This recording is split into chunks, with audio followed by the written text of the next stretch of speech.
Okay. Madam VP, with all this revelation that, ayun nga, meron kayong mga request kay President Bongbong Marcos in case he wins, which is he won. And of course, yung conversation nyo with Senator Amy Marcos. Ngayon ba, do you regret teaming up with President Ferdinand Marcos during the 2022 elections? Alam mo, inisip ko yan. Naisip ko na yan. And then naisip ko kasi, ganito. Sila yung tumatakbo, diba? Tumakbo si BBM, tumakbo si Lenny. So, either lang naman sa kanila yung mananalo noon. Tapos mayor ako ngayon. Imagine natin, parallel world na either sa kanila ang president and then ako ang mayor. So I'm sure, lahat ng mga nakapalibot sa kanila, magtitingin pa rin sila sa akin doon sa Davao City.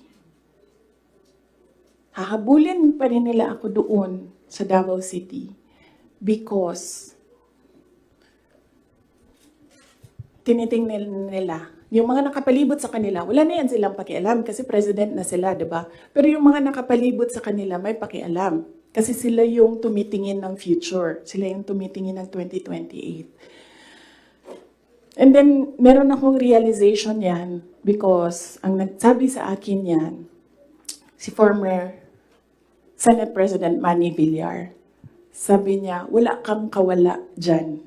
Saan ka man magtago, saan ka man pumunta, hahabulin ka nila kasi tinitingnan nila ang 2028.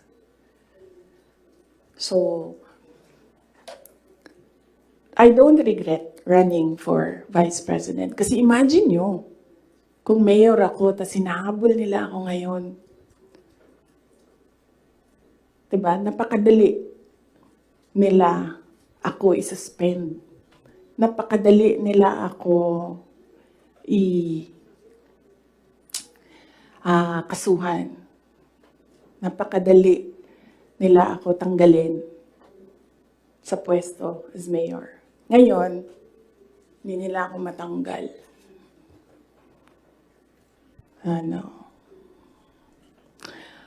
They can drag me to hell. Pagdating nila dun, ako pa rin yung presidente ng impyerno.